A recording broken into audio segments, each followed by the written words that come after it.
La cuestión del aborto es una cuestión sumamente compleja y que tiene tanto defensores como detractores. No es nada extraño que en las últimas décadas las mujeres hayan asimilado esta tesis y entiendan el aborto como un derecho que es necesario conquistar. En pleno 2022, aún existen países que prohíben o limitan el aborto, y no penséis que esto es cosa de países subdesarrollados o del tercer mundo, ya que aparte de estos, existen países tan importantes y de primer orden como Polonia, México, Brasil, Chile, Reino Unido o Finlandia, que limitan la práctica abortiva, e incluso la Corte Suprema de Estados Unidos se dispone a anular la legalización del aborto, con el que cada estado podrá decidir si prohibir o legalizar el aborto. En esta situación, es importante hacer un repaso histórico a la cuestión del aborto, y teniendo en cuenta que la Rusia soviética fue el primer país que legalizó el aborto, hablar sobre este tema y entender los distintos análisis que hicieron los soviéticos es muy importante para entender la cuestión del aborto. Así que en este vídeo os voy a hablar sobre el aborto en la URSS. Vamos con el vídeo, esto es Red Planeta, comenzamos.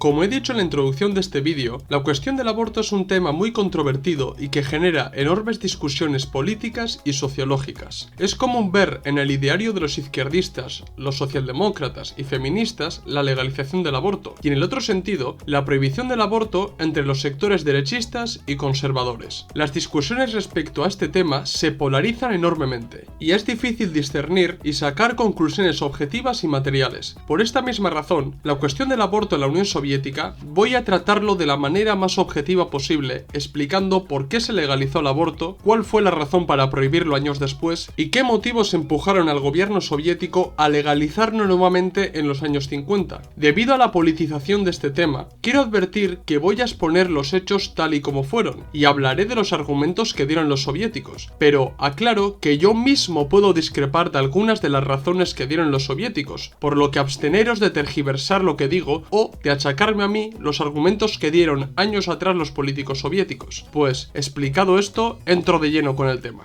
Las condiciones de vida de las mujeres trabajadoras en la Rusia zarista eran muy duras. La introducción del capitalismo en Rusia hizo que las mujeres de las familias proletarias fueran introducidas al trabajo productivo sin relegarlas del trabajo doméstico. Para que os hagáis una idea, antes de la Revolución de Octubre, las mujeres trabajaban entre 12 y 13 horas en las fábricas y en los talleres. Estaban privadas de la mayoría de los derechos políticos, y las duras condiciones de vida hacían que muchas de ellas ocultaran su embarazo para no ser despedidas del trabajo, y esto provocaba que dieran a luz en el puesto de trabajo. Según Serebrennikov, más de una tercera parte de los hijos de los trabajadores morían antes de llegar a un año. Para las familias obreras, tener un hijo podía ser un problema, porque no tenían los medios suficientes para mantenerlos, por lo que muchas mujeres abortaban clandestinamente sin cuidados médicos ni nada. El comisario para la salud pública, Nikolai Semashko, afirmó que casi el 50% de las mujeres que abortaban desarrollaban infecciones y que el 4% morían a causa de las prácticas abortivas clandestinas. Para los 40 años, la mayoría de las mujeres no eran capaces de rendir en el trabajo y eran relegadas al trabajo doméstico, haciendo que las familias proletarias se sustentaran únicamente con el sueldo del hombre. Si todas estas condiciones os parecen duras, más duras eran las condiciones de vida de las mujeres campesinas. No es de extrañar que cuando los marxistas rusos empezaron a difundir sus ideas entre las masas obreras y campesinas y se fueron creando círculos de estudios del marxismo por todo el imperio ruso, muchas mujeres se acercaran a los marxistas e incluso militaran en el Partido Obrero Socialdemócrata de Rusia. Las mujeres trabajadoras eran conscientes de la necesidad de mejorar las condiciones de vida de los trabajadores para mejorar su propia situación, por lo que ya en la primera revolución rusa, esto es, en la de 1905, las mujeres formaran parte en las huelgas políticas al lado de sus camaradas varones. 12 años más tarde, las mujeres fueron protagonistas en la Revolución de Febrero, ya que las mujeres proletarias de Petrogrado organizaron una manifestación para celebrar el Día de la Mujer Trabajadora y exigieron paz, pan y trabajo. La manifestación de las mujeres proletarias se convirtió en una manifestación popular y política que adquirió un carácter revolucionario y democrático, extendiéndose por todo el país, forzando la abdicación del zar y la constitución del gobierno provisional republicano. La Revolución Democrático-Burguesa de febrero no solucionó los problemas de la la clase trabajadora de Rusia, y en octubre los bolcheviques y el poder soviético se rebelaron contra el poder y tomaron el Estado, comenzando un nuevo periodo, el periodo de la Rusia soviética. Con el establecimiento del gobierno soviético, la sociedad rusa no podía seguir igual. Quiero decir, los bolcheviques debían mejorar las condiciones de vida de la clase trabajadora. En este sentido, sacaron adelante muchos decretos y leyes orientados a velar por los derechos de los trabajadores y, como no, promulgaron decretos sumamente importantes para mejorar la situación de las mujeres trabajadoras, ya que sin esta premisa era imposible alcanzar el socialismo. Los bolcheviques aprobaron el Código de Leyes sobre el Estado Civil y las relaciones domésticas, el matrimonio, la familia y la tutela del 22 de octubre de 1918, con el que implantaron la igualdad de la mujer y del hombre ante la ley, permitieron el matrimonio civil, legalizaron el divorcio, implantaron la jornada laboral de 8 horas. Junto a esto, las trabajadoras tenían el derecho a una licencia por maternidad de 112 días, 8 semanas antes y 8 semanas después del parto, percibiendo íntegramente su salario, y que a toda trabajadora, madre de un hijo lactante, se le debía otorgar cada 3 horas un descanso de media hora para amamantar a su hijo, e incluso el gobierno soviético aprobó una enmienda en contra del acoso sexual a las mujeres. El aborto también se legalizó, pero esta medida fue más tardía, concretamente tardaron 2 años en hacerla pública, pero huelga decir que ninguna sola mujer fue penada por abortar tras octubre de 1917. Entendido el contexto histórico, es necesario entrar de lleno con los distintos análisis y opiniones que surgieron en la Rusia soviética respecto al aborto libre. La defensa del aborto libre por parte de los bolcheviques no era algo nuevo que surgió tras la Revolución de Octubre. Los bolcheviques ya venían defendiendo el aborto en la Rusia zarista. Por ejemplo, en 1913, Lenin escribió lo siguiente: exigimos la abolición absoluta de todas las leyes contra el aborto o contra la difusión de literatura médica sobre medidas anticonceptivas. Semejantes leyes no muestran sino la hipocresía de las clases dominantes, libertad para la propaganda médica y la protección de los derechos democráticos elementales de los ciudadanos, hombres y mujeres. Por esta misma razón, cuando los bolcheviques tomaron el poder, trabajaron para poner en marcha el aborto, pero para legalizar el aborto, los bolcheviques querían hacerlo bien y hablar con los médicos y demás profesionales que sabían sobre la materia. En 1919, el forense Leibovich redactó una serie de tesis recomendando la legalización del aborto. En febrero de 1920, el comisario para la salud, los distintos departamentos para la salud, los médicos y las representantes del Departamento de Mujeres Trabajadoras y Mujeres Campesinas del Partido Bolchevique de la Rusia Soviética, o sea, el Yenotel, analizaron las tesis de Leibovich para valorar si era factible legalizar el aborto. Se llevaron a cabo distintas reuniones en las que participaron destacados personajes como el comisario del pueblo para la salud pública, Nikolai Semasko, la directora de la sección de protección de la maternidad, Vera Lebedeva, y dirigentes bolcheviques destacados como Inés Armand, Alexandra Kollontai, Nasha Krúpskaya, Olga Kameneva y Vera Golubeva. De las reuniones salió una conclusión bastante clara: la prohibición del aborto conllevaba graves peligros para la salud de la mujer, ya que conducía a su práctica clandestina, e insistieron en la necesidad de que tales cuestiones estuvieran en manos de profesionales y en que los abortos se practicaran en instituciones médicas estatales. Pero cabe destacar que, pese a estar de acuerdo con legalizar el aborto, hubo distintos matices en el análisis de esta cuestión. Por ejemplo, Nasha Krúpskaya afirmaba que el deseo de la madre no es abortar, y lo defendió de la siguiente manera en su artículo La guerra y el parto: la madre siente la interrupción de ese proceso como un crimen contra sí misma y contra el niño, pero también declaró que no era un crimen destruir al feto, ya que todavía formaba parte del organismo de la madre y aún no era un ser vivo. Semasko insistió en la necesidad de dar facilidades a las madres para que pudieran tener hijos. En este sentido, habló de crear jardines de infancia, ayudas a las familias trabajadoras, prestaciones sociales, etc. En definitiva, crear las mejores condiciones sociales y económicas para que las madres decidieran tener hijos. Kollontai ligó la legalización del aborto a la eliminación de la doble explotación que sufrían las mujeres trabajadoras, pero también hizo hincapié en fomentar la educación sexual entre los soviéticos y otorgar anticonceptivos como un método necesario para evitar el aborto. Todas estas discusiones y análisis sobre el aborto sirvieron para que el gobierno soviético adoptara una postura, y el 18 de noviembre de 1920 acabó legalizando el aborto. El decreto con el que legalizaron el aborto fue conocido como el Decreto sobre la protección de la salud de las mujeres. El comisario para la salud, Semasko, y el comisario de justicia, Kursky, permitieron el aborto siempre y cuando se cumplieran las siguientes condiciones. 1. Las prácticas prácticas abortivas se debían practicar libremente y sin costes en los hospitales estatales. 2. Prohibición de que el aborto sea practicado por una persona que no fuera médico. 3. Las enfermeras o las parteras no tenían permitido practicar el aborto. Solamente podían ser los profesionales quienes llevaran a cabo este tipo de práctica. 4. Los médicos no pueden practicar el aborto con fines monetarios, esto es, cobrando. Siempre que se cumplieran estas condiciones, el aborto era libre en la Rusia soviética, convirtiéndose así en el primer país en legalizar el aborto. Ahora bien, pese a legalizar el aborto, el partido bolchevique subrayó que haría publicidad en contra del aborto y que su agitación iría dirigida a que las mujeres no abortaran. El partido dejó claras sus intenciones de concienciar a las mujeres trabajadoras de que no abortasen, por lo que con el tiempo, las mujeres que abortaban en la URSS fueron mujeres que pertenecían a 4 categorías. 1. Mujeres solteras desempleadas que recibían ayuda a través de las bolsas de trabajo. 2. Trabajadoras solteras que ya tenían un hijo. 3. Mujeres trabajadoras con varios hijos, es decir, al menos 3. 4. Esposas de trabajadores con varios hijos. Y 5. Embarazadas fruto de una violación. Y, como no, las mujeres que pertenecían a estas categorías obtuvieron prioridad sobre el resto de las mujeres trabajadoras. Lógicamente, la legalización del aborto no hizo que las prácticas abortivas clandestinas desaparecieran de golpe, ya que las cosas no cambian con emitir simplemente una ley, pero con el tiempo, los abortos clandestinos fueron cesando. Este fue el desarrollo. En 1923, el 57% de los abortos se hacían de forma clandestina. En 1924, el 43%. En 1925, el 30%. En 1926, el 25%. Y en 1927, el 24%. ¿Cuáles fueron los resultados de la legalización del aborto en la URSS? Teniendo en cuenta que fue realmente a partir de 1927 cuando los abortos fueron practicados de manera legal y acorde al decreto soviético, fue entonces cuando la natalidad descendió en la Unión Soviética. Vardan Ernestovich Bagdasarian, doctor en historia, experto en el Centro de Análisis de Problemas y de Diseño de Gestión de la Administración Pública de Moscú, en una charla que ofreció en 2016 y que llevaba el título La experiencia de Stalin en el incremento de las políticas estatales de natalidad, una comprensión moderna, dio a conocer el siguiente gráfico sobre la natalidad en la URSS desde 1927 hasta 1967. Como se puede apreciar, a partir de 1927 hay una caída a la natalidad de la Unión Soviética, y aporta el siguiente dato: solamente en Leningrado el 42% de las mujeres que quedaron embarazadas decidieron dar a luz. El resto había interrumpido el embarazo, y los datos en el campo y en otras repúblicas soviéticas eran similares. Cabe destacar que en las regiones orientales y de mayoría musulmana de la URSS, la natalidad apenas descendió, ya que allí la idea de abortar no caló debido a la influencia de la religión. Pero estos datos han de ser complementados por los datos que ofreció el entonces comisario para la salud Nikolai Semashko. Según Semashko, el 81% de las mujeres que abortaban ya habían estado embarazadas antes, y las mujeres que abortaban en general eran mujeres que habían tenido más de 4 hijos, por lo que Semashko concluyó que la mujer no decide practicarse esta operación porque no quiere tener hijos, sino porque no puede tener más hijos. No solo eso, el médico Hens, portavoz oficial de la División para la Protección de la Maternidad y de la Infancia del Comisariado de Salud Pública, presentó una serie de estadísticas en su informe titulado ¿Qué enseña la despenalización del aborto en la Rusia soviética?, en el que aclaró que el 45% de los abortos se practicaban por razones medicinales y el 55% por razones sociales. La recopilación de todos estos datos sirvió al gobierno soviético para hacer un balance de las consecuencias de la legalización del aborto, y la disminución de la natalidad en la URSS hizo que los políticos soviéticos se preocuparan por el porvenir del país de los soviets. La Unión Soviética necesitaba que el pueblo trabajador tuviera hijos para que el proyecto socialista fuera viable, y el hostigamiento imperialista realizado a través del cerco que les impusieron dejaba entrever que una segunda guerra total era posible. La URSS se encontraba amenazada por todos los países imperialistas del mundo, y la oligarquía financiera y terrateniente de los países capitalistas alzaron a los fascistas, acelerando la fascistización de estos países. En estas condiciones, la guerra contra el poder soviético era inevitable, y realmente así fue, y los políticos soviéticos dejaron claro que la natalidad debería ser regular para que contrastara la subida de la mortalidad que iba a provocar la guerra, de modo que el Estado soviético empezó a poner límites al aborto legalizado en 1920. En 1930, el gobierno introdujo una tasa que las mujeres debían pagar para practicar el aborto. En 1930 se pagaba entre 18 y 20 rublos, 60 rublos en 1933 y hasta 300 rublos después abortistas de 1935. La intención de poner tasas al aborto era clara: dificultar que las mujeres abortasen. Pero esta medida no fue efectiva, porque las mujeres siguieron abortando. Por ejemplo, solo en Leningrado, el Estado obtuvo 3,6 millones de rublos con los abortos. Esta medida se puede considerar como el precedente del decreto que prohibió el aborto en la URSS. El 27 de junio de 1936, el Comité Ejecutivo Central y el Consejo de Comisarios del Pueblo publicó un decreto firmado por Kalinin con el que el aborto quedaba prohibido en la URSS. No es cierto que fuera Stalin quien prohibió el aborto, sino que fueron los órganos que acabo de mencionar los que prohibieron el aborto, y es que el decreto ni siquiera llevaba el nombre de Stalin, sino el de Kalinin. De ahí que el decreto se conozca como el decreto Kalinin. Tampoco es cierto que este decreto prohibiera completamente el aborto, ya que el aborto era legal bajo las siguientes condiciones: 1. Si el embarazo supone un peligro para la salud de la madre, y 2. Si los padres tienen una enfermedad hereditaria. Lógicamente, la práctica abortiva quedó severamente limitada, pero no se puede absolutizar y decir que el aborto era ilegal. Siguiendo con el decreto Kalinin, se puede apreciar que las penas por practicar aborto tampoco eran tan duras. El decreto estipula que la mujer que se someta a un aborto voluntariamente, en el primer acto será reprendida socialmente, y que, si reincide, tendrá una multa de 300 rublos, por lo que es completamente falso las 500.000 mujeres fusiladas por abortar que defendió la escritora feminista rusa María Arbatova. Bagdasarian señala que en la URSS de Stalin, las autoridades soviéticas no dispararon un solo tiro ni tampoco encarcelaron a mujeres que practicaban abortos ilegales. Si uno lee el decreto de Kalinin, podrá apreciar que el gobierno soviético prohibió el aborto argumentando que en la URSS existían las condiciones materiales necesarias para que las mujeres se pudieran permitir tener hijos. Anteriormente, Semashko defendió que el aborto solamente podía combatirse con la mejora de las condiciones de vida de las mujeres trabajadoras y que en la maternidad la mujer debía ser ayudada y apoyada por el poder soviético en todo momento. De ahí que desde 1930 el gobierno soviético trabajara constantemente para ofrecer prestaciones sociales a las mujeres trabajadoras. Crearon numerosos jardines de infancia, hogares maternos, red de viveros e implantó políticas que favorecían la conciliación familiar. Esto es, el gobierno soviético no prohibió el aborto debido a su carácter conservador o machista, sino que lo hizo argumentando que en la URSS las mujeres trabajadoras tenían las mejores condiciones del mundo para ser madres y que serían ayudadas por el Estado en todo momento. Para entender la mejora de las condiciones de vida de las mujeres que realizó el Estado soviético, os recomiendo que veáis el vídeo La mujer en la Unión Soviética que tenéis disponible en el canal.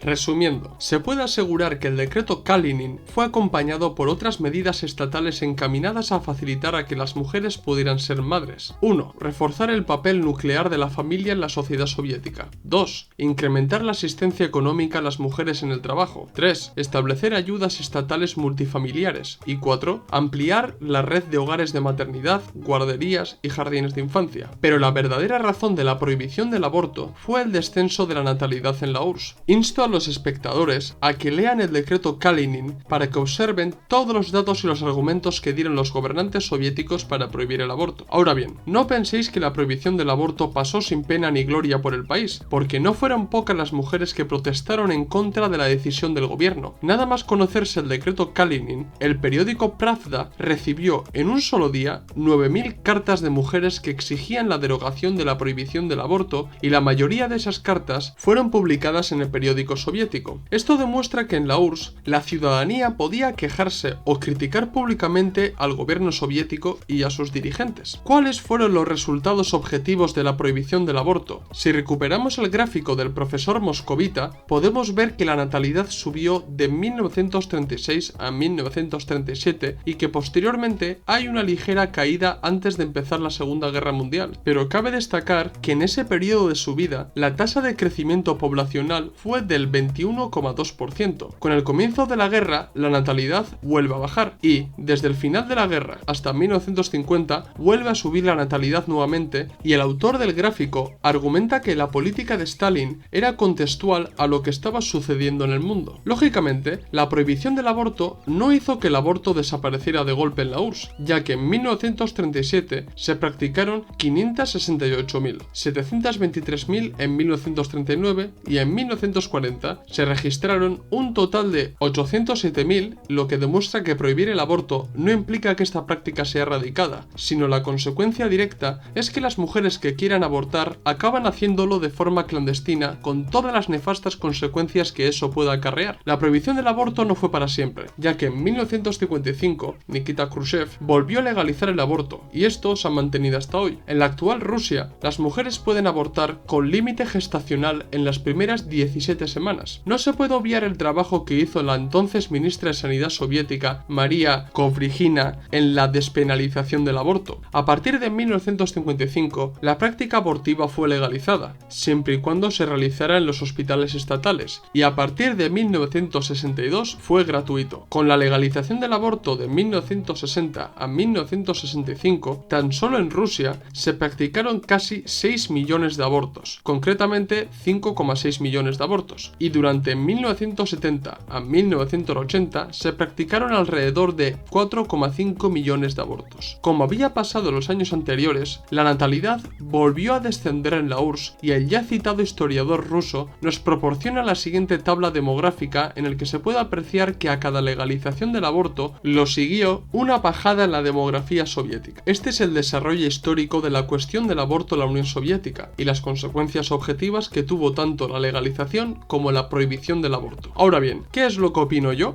Yo soy muy partidario de lo que defendió una y otra vez Semashko. El aborto debe ser un derecho de las mujeres, pero todo Estado socialista debe crear las condiciones materiales idóneas para que las mujeres puedan ser madres y no decidan abortar. Esto solamente se puede conseguir mejorando los servicios sociales y garantizando a las mujeres trabajadoras ayudas tanto durante su embarazo como en la maternidad, con jardines de infancia, escuelas gratuitas y con políticas de conciliación familiar. La prohibición del aborto, tal y como quedó demostrado con el ejemplo soviético, no erradica el aborto, ya que quien quiere abortar acaba abortando clandestinamente, por lo que creo que es necesario legalizar y permitir el aborto para que en tales situaciones las mujeres puedan abortar en las mejores condiciones posibles. Ahora bien, un Estado socialista, y cualquier Estado en general, necesita una natalidad alta para garantizar el cambio generacional, pero esto no se puede realizar obligando a las mujeres a tener hijos, sino que se tiene que realizar, como he dicho antes, creando las mejores condiciones para que puedan ser madres. En la actualidad, en el que las parejas jóvenes tienen dificultades para acceder a la vivienda y viven justos, tener un hijo puede descuadrarles todo su proyecto de pareja, pero esto se da a consecuencia de las malas condiciones que se han creado para ser padres, de modo que es menester trabajar en la mejora de las condiciones para que las parejas decidan tener hijos y garantizar que la natalidad no descienda. La cuestión del aborto en la URSS fue una cuestión sumamente importante, y la Rusia soviética se convirtió en el primer país del mundo en legalizar el aborto en 1920. La legalización del aborto no se podría haber conseguido sin los bolcheviques, o en su defecto se hubiera conseguido más tarde, pero lo que es innegable es que la participación de las mujeres bolcheviques en la cuestión del aborto fue clave para que el poder soviético legalizara el aborto y trabajara para crear las mejores condiciones para que las mujeres decidieran ser madres. ¿Qué os ha parecido el vídeo? ¿Os ha gustado? ¿Os gustaría que hablara sobre alguna otra cuestión social de la URSS? Hacérmelo saber en los comentarios y sugerirme nuevos temas para que trate en futuros vídeos. Dar like si os ha gustado el vídeo, suscribiros al canal, recordad que en la descripción del vídeo tenéis el enlace de PayPal para que podáis donar dinero y también el enlace de Gumroad donde podréis comprar nuestros documentos que tenemos a la venta, y seguidnos en las redes sociales, Twitter, Facebook e Instagram, donde subimos nuevo contenido diario. Esto es todo, nos vemos en el próximo vídeo. ¡Salud, camaradas!